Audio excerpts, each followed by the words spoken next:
세상을 살다 보면 마음에 사랑, 기쁨, 감사, 겸손, 온유 같은 좋은 감정만 생기는 것이 아닙니다.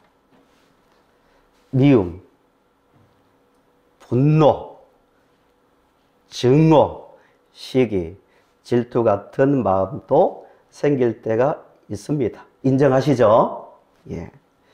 중요한 것은 이 마음이라는 방에 그런 부정적인 마음이 생길 때 어떻게 극복하고 해결하는가가 중요합니다.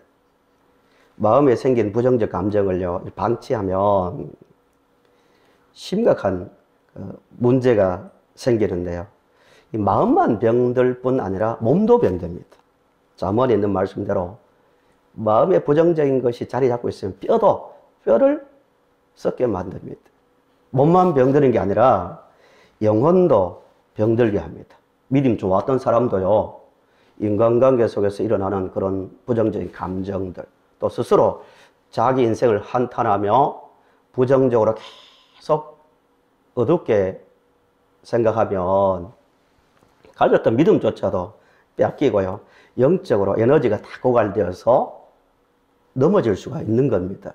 그 마음 속에 자리 잡고 있는 부정적인 부분, 감정들을 잘 처리해 나가는 힘이 있어야 됩니다. 예배 마치고, 제가 새벽기도 마치고 교회 문을 열고 나가는데 교회 밖에 보면 화분이 많이 있는데 어느 날 보니까 싱싱하던 큰 나무잖아요. 저보다 훨씬 큰 나무가 있는데 이게 시들기 시작하는 거예요. 날씨가 그렇게 춥지도 않는데 왜 이렇게 말라 죽지 하고 가까이 가서 보니까 줄기와 잎사귀 위에 하얀 가루가 쫙 깔려 있더라고요. 하얀 게. 이게 뭔가 해서 저는 몰랐죠. 알아보니까 이게 진딧물 같은 나무를 죽이는 뭐라고 해야 됩니까? 이게 벌레라고 합니까? 하여튼 그런 거더라고요. 하얗게 뜨고 있으니까 영양분이 다 뺏기는 거예요. 다 뺏기고 햇빛을 못 받으니까 큰 나무가 말라서 몇 나무는 벌써 죽었고, 또 싱싱했던 잎도 말라 비틀어져 가더라고요. 그래서 인터넷으로 검색해서 약을 구해서 뿌리니까요, 하루 만에 살아나더라고요. 똑같습니다. 이와 똑같이 마음속에 영적인 어떤 진딧물 같은 게 벌레가 들어오면 미움, 시기, 질투, 원망 같은 그런 벌레가 들어오면은 잘 처리해야 됩니다. 잘 처리해야 영적으로 더 성장하고 더 강해질 수 있는 겁니다. 읽으신 말씀을 보시면 야곱의 집에도 야곱의 아들들 사이에 미움과 시기가 있다는 것을 볼 수가 있습니다. 야곱이 누굽니까? 지금 이스라엘의 이름이 누구의 이름입니까? 야곱의 이름입니다. 하나님께서 야곱에게 주신 이름이에요. 자기가 나는 오늘부터 이스라엘의 조상이다 하고 스스로 이름을 붙인 게 아니라 하나님께서 야곱 너는 오늘부터 이스라엘이다 하고 주신 이름이 야곱의 이름입니다. 그런 집에도 심각한 야곱의 아들들 사이에 미움과 증오가 자리 잡고 있었습니다. 37장 3절을 보세요. 3절부터 보시면 미움이란 단어가 계속 나옵니다. 3절 보시면 요셉은 노년에 얻은 아들이므로 이스라엘이 여러 아들들보다 그를 더 사랑하므로 그를 위하여 채색 옷을 지었더니 그의 형들이 아버지가 형들보다 그를 더 사랑함을 보고 그를 뭐 했다고요? 미워했다고 말합니다. 5절에도요. 요셉이 꿈을 꾸고 자기 형들에게 말하며 그들이 그를 어떻게 했다고요? 더욱 미워했다고 말합니다. 8절에도 그의 형들이 그에게 이르되 내가 참으로 우리의 왕이 되겠느냐, 참으로 우리를 다스리게 되겠느냐 하고 그의 꿈과 그의 말로 말미암아 그를 더욱 미워했다라고 말씀하고 있습니다. 미움이 얼마나 무섭냐면요, 미움은 살인까지 갑니다. 살인의 출발점이 이 미움입니다. 스스로 빠지기 시작하면, 미움에 잡히면요, 미움이 점점 커져서 형제까지도, 심지어요, 부모와 자식 사이에도요, 그런 아주 죽이려는 무서운 감정이 생긴다는 겁니다. 근데 미워하는 사람들에게 물어보면요, 다 이유가 있습니다. 형제와 형제 사이에, 부모와 또 자식 사이에요. 왜 그렇게 그런 감정을 갖게 되었냐고 하면 다 나름대로 자기 입장에서는 그렇게 생각할 이유가 있다는 거예요. 예를 들면 31장 2절 4절을 보시면 12아들, 야곱의 12아들이 있었는데 요셉이 11번째거든요. 야곱이 특별히 요셉을 더 사랑했습니다. 편애한 거죠. 옷도 더 좋은 옷을 입히고 말 한마디를 하더라도 요셉에게 더 애정을 가지고 말했겠죠. 형제들이 상처를 받는 거예요. 당연히 받죠. 차별받는데 상처를 받죠. 또 요셉도 꿈을 꾸고 형제들이 보기에는 아주 건방진 말을 합니다. 형님들, 제가 꿈을 꾸었는데 형님들의 볕단이 저에게 절을 합니다. 한마디로 말하면 자기를 섬긴다는 거 아니에요? 그러니까 기분이 나쁜 거죠. 그런 게 쌓이다 보니까 요셉을 미워하게 된 거예요. 다 들어보면, 각자 들어보면 그렇게 생각할 만한 이유가 다 있는 거예요. 근데 문제는 미움이라는 감정에 잡히면 증오가 되고 살인까지 가는 거예요. 미움이란 감정이 마음을 지배하기 시작하면요, 가장 강하게 드러난 특징이 피해의식입니다. 나는 아버지로부터 차별을 받았다. 이 의식이 점점 커져갑니다. 똑같은 자식인데 아버지는 나를 차별했다. 또 하나는 요셉이 우리를 무시한다. 조그만 동생이 말이야, 형들을 무시한다. 이 눈이 점점 커지니까 미움을 생산하거든요. 교회도 그런 점에서 참 중요합니다. 자신의 감정도 그런 점에서 중요해요. 부정적 감정이 하나가 생기면 그걸로 머물러 있는 것이 아니라 그것도 잘합니다. 부정적 감정은 부정적 감정을 생산해내고 긍정적 감정은 긍정적 감정을 생산해내는 거예요. 서로 사랑의 교제를 하고 또 섬기고 또 봉사하면요, 이게 점점 그런 분위기가 점점 커져가듯이 반대로 미움을 낳는다는 거예요. 그래서 객관적으로 상황이 보이지 않는 거예요. 예를 들어 볼까요? 37장 읽으신 말씀을 쭉 보시면, 본문 앞에를 보시면 야곱이 요셉에게 심부름을 시킵니다. 그때 헤브론에 살고 있었는데 요셉을 불러서 너 형들이 양을 치러 갔다. 세겜으로 가서 형들이 잘 있는지 보고 오라고. 아마 가면서 또 형들이 먹을 수 있는 뭔가 필요한 것을 같이 보냈겠죠. 17살 때. 그래서 그 거리가 얼마나 되냐면은 헤브론에서 세겜까지 100km거든, 100km. 100km 걸어보셨습니까? 사흘 길입니다. 빨리 걸어도. 사흘을 걸어보면요, 발바닥이 굉장히 물집도 생기고 다리도 무릎도 아프고요, 온몸이 정말 피곤합니다. 사흘을 걸었으니까 100km를. 세겜에 갔어요. 요셉이 가보니까 없는 거예요, 형들이. 그래서 사람들에게 물어보니까 더 위로 도단으로, 더 북쪽입니다. 20에서 30km를 더 걸어서 올라가서 형들을 만납니다. 요셉이 형들을 인정하지 않고 좋아하지 않았다면 그렇게 했을까요? 아버지 심부름을 가지고 세겜까지 갔다고 없네 하고 돌아올 수 있잖아요. 그런데 자발적으로 끝까지 찾아서 30km를 더 걸어서 형들을 만납니다. 미움에 잡힌 형들은 그런 것은 보지 못하는 거예요. 아, 요셉이 땀을 뻘뻘 흘리면서 사흘을 걸어왔다고 생각해 보세요. 얼마나 지쳐 보이겠어요. 그런 모습은 전혀 보이지 않고 미움의 감정에 잡히니까요. 그것만 보이는 거예요. 미움이 무서운 게, 증오가 무서운 게 그거예요. 객관성을 상실합니다. 모든 것을 부정적으로 보기 시작한다는 거예요. 요셉이 사흘을 걸어서 자기 앞에 올 때 하는 말이 뭐예요, 형제들이? 18절을 보세요. 요셉이 그들에게 가까이 오기 전에 그들이 요셉을 멀리서 보고 뭐 한다고요? 죽이기를 꾀하여 서로 이르되 꿈꾸는 자가 오는도다. 자, 그를 죽여 구덩이에 던지자 하고 뭐 짐승에게 몰려 죽었다 하고 계획을 짜는 거예요.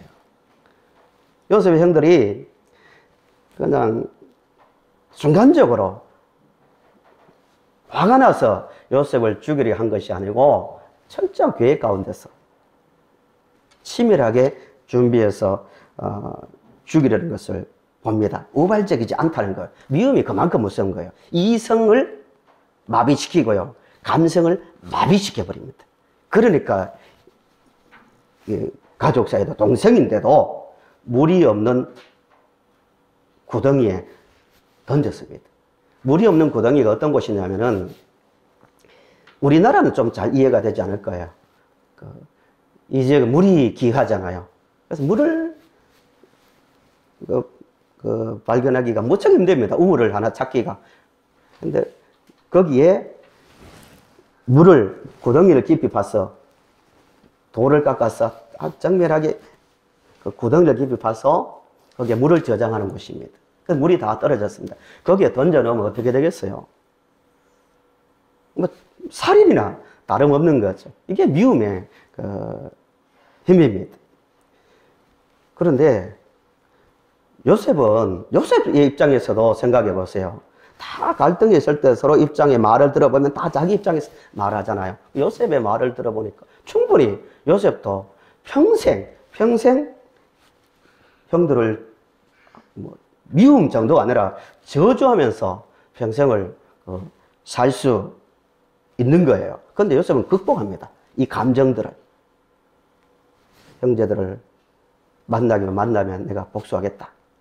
반드시 죽인다. 이런 감정이 들만도 한데 요셉은 잘 극복했는데 어떻게 극복했는가의 문제입니다. 요셉을 생각해 보세요. 요셉의 입장에 들어가서 요셉이 구덩이에 던져질 때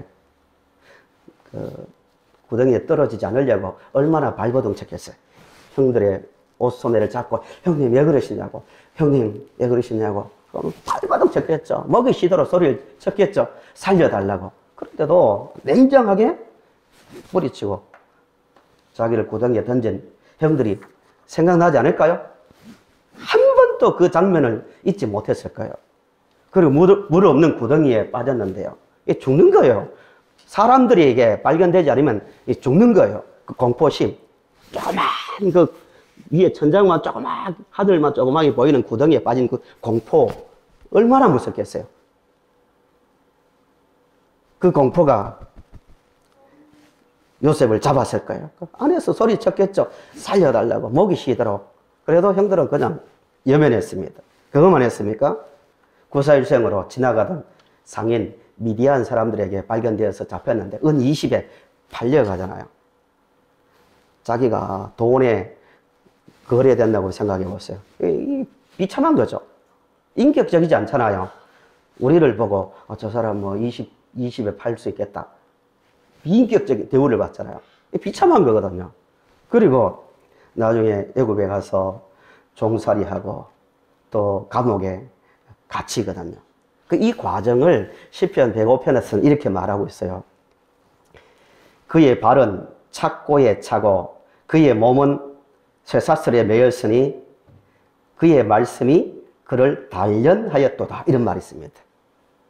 요새 믿음이 좋아가지고 할렐루야 하고 구덩이에 풍덩 빠진 것도 아니고 할렐루야 하나님이 함께 하신다 하면서 노예 생활을 한 게 아니라는 거예요. 한숨, 비명, 고통을 당했다는 거예요. 시편의 이야기입니다. 그런데 어떻게 그러면 요셉이 그런 감정에 팍 잡히지 않고 풀려나 오히려 형제들을 사랑으로 품었는가? 우리는 반드시 이 믿음이 있어야 돼요. 평생을 살면서요. 안 그러면 이 믿음이 없으면요, 자신을 미워할 수도 있습니다. 내 인생은 왜 이런가? 나는 왜 이런가? 나는 왜 이런 조건 속에서 살아야 되는가? 자신을 미워할 수 있고요. 또 타인을 미워하며 평생을 살 수 있는 겁니다. 이 믿음만 있으면 이 모든 것을 극복할 수 있는데요. 45장 1절부터 5절을 보세요. 앞에 화면을 보시면 되겠습니다. 45장 1절부터 5절입니다. 이제 시간이 많이 흘렀습니다. 20년 이상이 흘렀습니다. 요셉이 배경이 이렇습니다. 요셉이 구덩이에 던져진 후 애굽으로 팔려가고 거기에서 노예 생활을 하고 또 왕궁 생활을 한 후 생활을 하면서 나중에 애굽의 총리가 됩니다. 요셉이 받은 그 꿈대로 7년 극한 흉년이 들었습니다.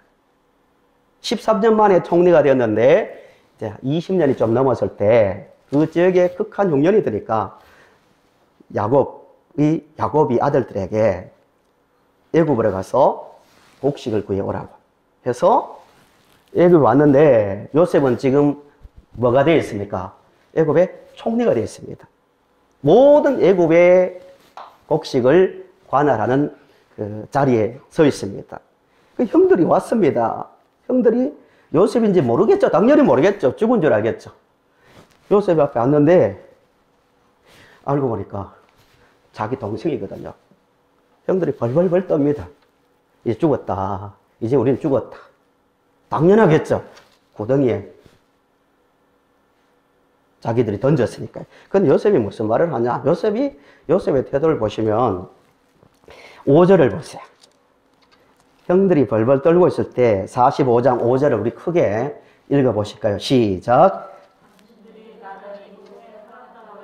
근심하지 마소서, 한탄하지 마소서. 하나님이 생명을 구원하시려고 나를 당신들보다 먼저 보내셨나이다. 아멘. 놀라운 믿음입니다. 형들이 벌벌벌 떨고 있으니까 요셉이 오히려 형들의 입장에 서는 거예요. 진짜 마음이 회복되기 시작한 사람, 마음이 회복된 사람에게 나타나는 첫 번째 특징이 뭐냐면요.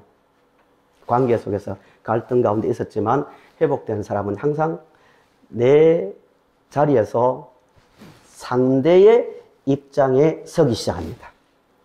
왜 저랬을까? 저럴 수밖에 없었다. 또 이 일이 왜 일어났는가를 그들의 입장에 서서 생각하기 시작하는 거예요. 참 중요한 문제입니다. 가끔 가다 보면요, 믿음이 굉장히 좋다고 하는 집안에도요, 형제들 사이에요, 미움이 있어가지고요, 명절날요 서로 쳐다보지도 않고요, 마주치지 않으려고 하는 집이 있습니다.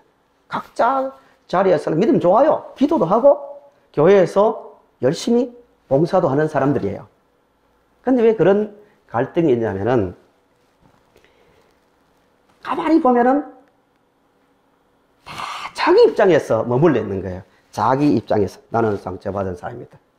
나는 열심히 했는데 그가 나를 이해해 주지 못했다. 다 이런 거거든요. 그러니까 원망이 있고 미움이 있는 거예요.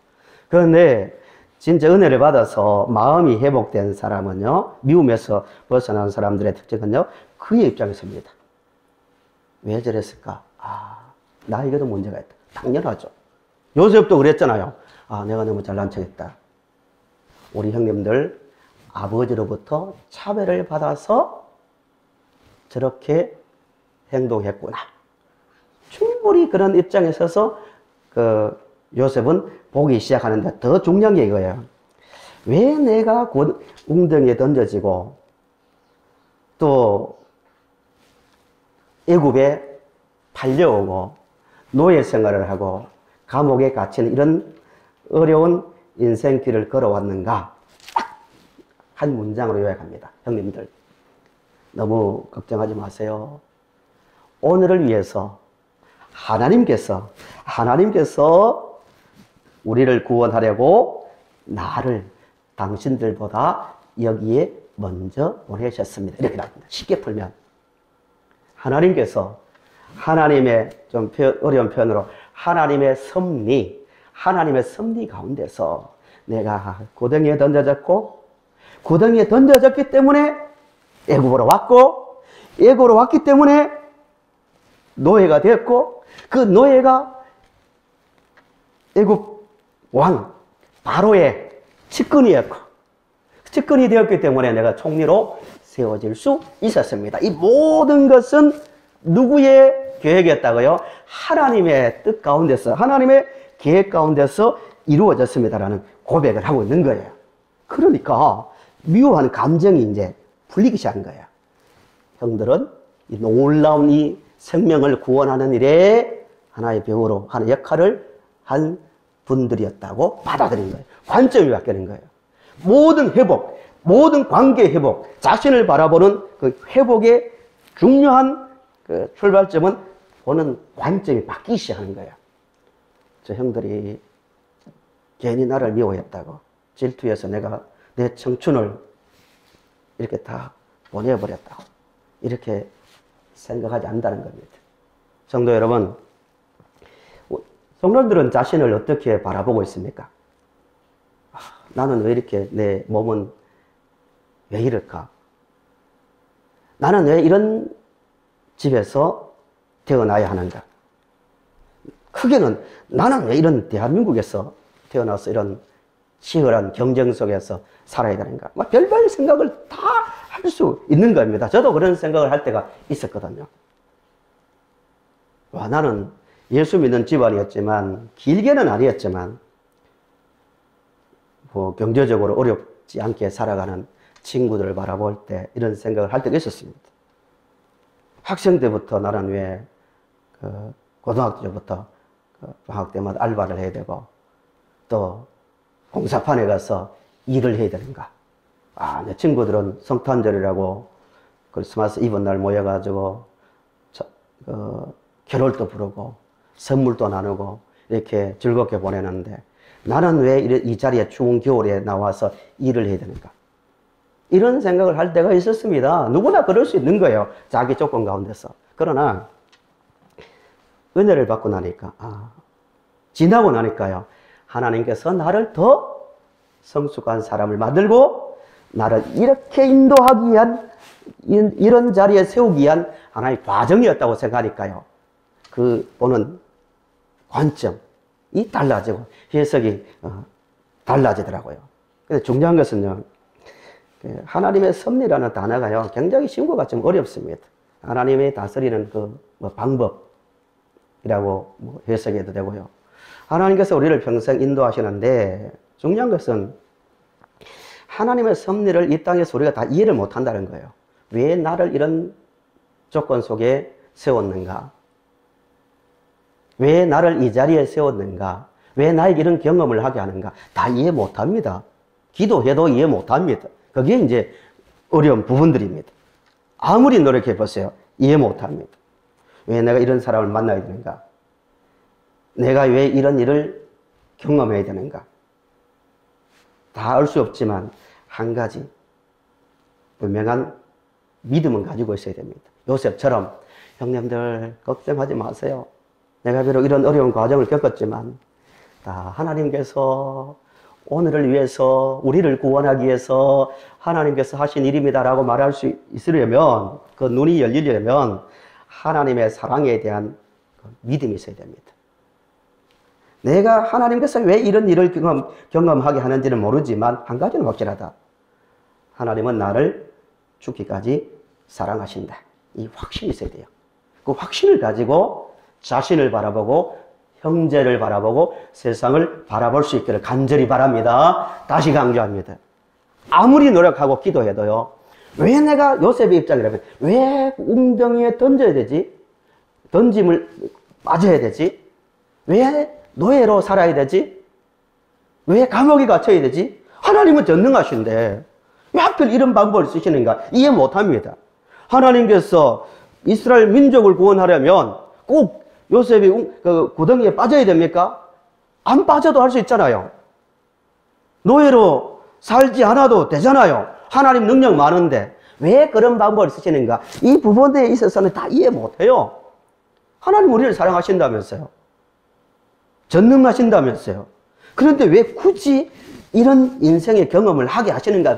문제는 이해 못하지만 한 가지 확신을 흔들리지 말아야 돼요. 하나님은 예수 그리스도를 십자가 달려 죽게 하기까지 우리를 사랑하신다. 그 사랑을 보건대 의미 없는 고난은 없고 의미 없는 내 인생의 이 모든 경험은 없다. 다 하나님의 섭리 가운데 있다. 그 확신을 가지고 현실을 바라보시면요, 해석이 달라지기 시작한다는 거예요.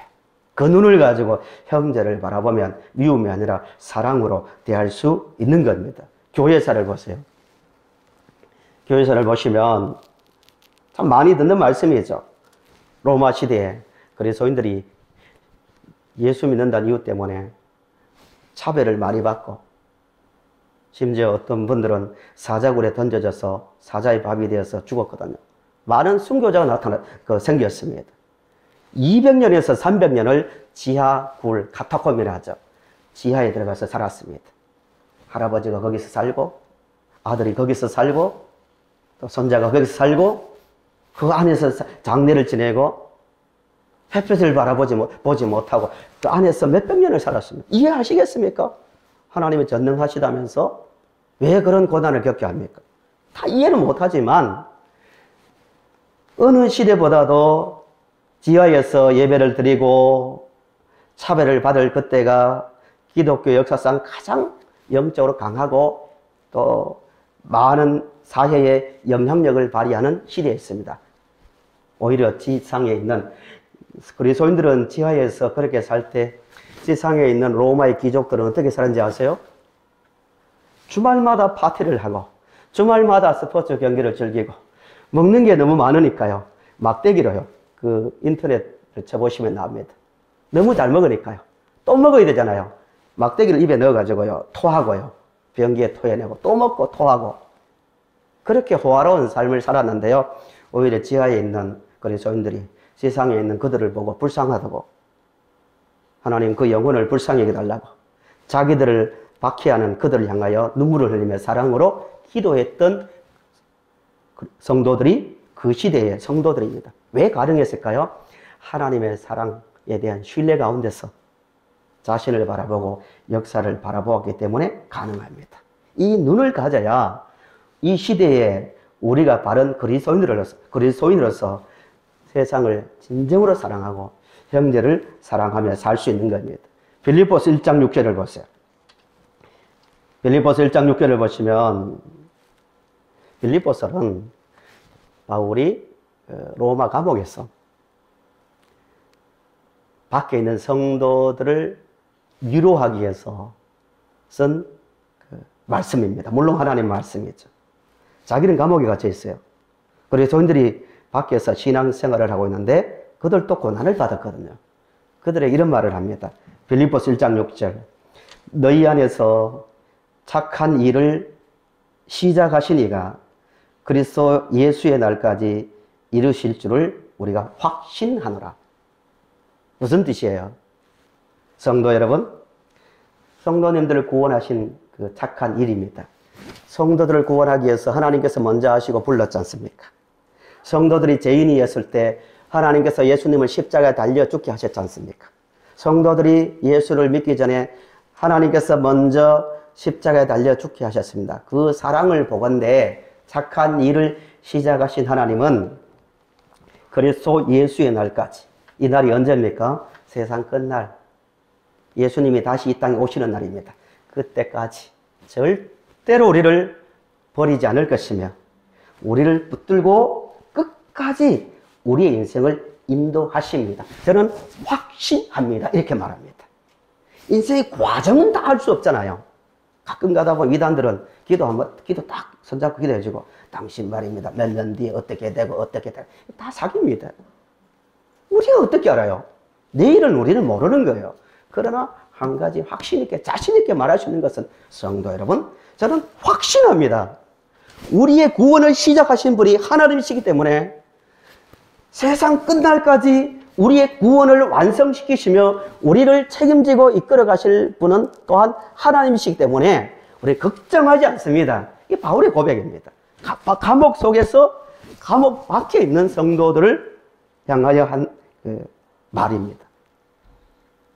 고난당할 때, 미움이 생길 때, 증오가 생길 때 이 믿음을 가지세요. 아, 나를 구원을 시작하신 하나님, 끝까지 선하신, 가장 아름다운 모습으로 선하신 하나님께서 나를 인도해 가신다는 겁니다. 로마서 8장 30절에도 똑같은 말씀이 나옵니다. 비슷한 말씀. 또 미리 정하신 그들을 부르시고 부르신 그들을 또한 의롭다 하시고 의롭다 하신 그들을 또한 영화롭게 하셨느니라. 과거, 현재, 미래를 완료형으로 쓰고 있습니다. 우리를 예수 그리스도의 피로써 구원하기 위해서 미리 정해서 부르신 하나님, 십자가로 우리를 의롭다 하신 하나님, 영화, 천국에 들어갈 때까지 우리를 인도하실 줄 믿는다는 확신 가운데서 나오는 고백입니다. 이 믿음이 있어야 모든 삶 가운데서요, 미움, 증오, 낙심, 절망에 잡히지 않습니다. 왜? 하나님 나를 사랑하니까. 하나님의 뜻대로 최고의 방법으로 나를 인도하니까.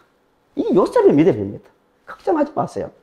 인간의 눈으로 보면은 고통의 구덩이였고 노예 생활이었고 감옥에 들어가는 고통을 당했지만 믿음의 눈으로 바라보니까 이 모든 과정이 하나님께서 나를 앞서서 인도하시는 그 과정이었다고 고백하고 있습니다. 말씀의 결론입니다. 성도 여러분, 이 눈이 확실해야 됩니다. 하나님께서 나를 먼저 불렀고 알고 불렀고 지금도 인도하시고 앞으로도 인도해 가실 겁니다. 그 과정에서 만나는 모든 사람들 속에서 갈등이 생길 수 있고 미움의 감정이 생길 수 있지만 그것까지도 하나님의 섭리 가운데에 있음을 믿고 믿음의 눈으로 그들을 사랑으로 대할 수 있기를 바랍니다. 구덩이에 빠질 수 있습니다. 구덩이에 빠질 수 있습니다. 절망이라는 무시무시한 늪에 빠질 수도 있습니다. 그러나 그 순간에도 그것 때문에 요셉이 애굽의 총리가 되었던 것처럼 그것 때문에 하나님의 사랑을 더 깊이 경험하는 하나님의 놀라운 손길임을 반드시 깨달을 때가 있습니다. 그 믿음을 가지고 자신을 사랑으로 미워하지 마시고요. 사랑으로 대하고요. 만나는 모든 사람들을 하나님께서 나에게 보내신 사람이라는 생각을 가지고 믿음으로 대하는 중에 미움이 아니라 참된 사랑을 이루어가는 성도님들이 다 될 수 있기를 바랍니다.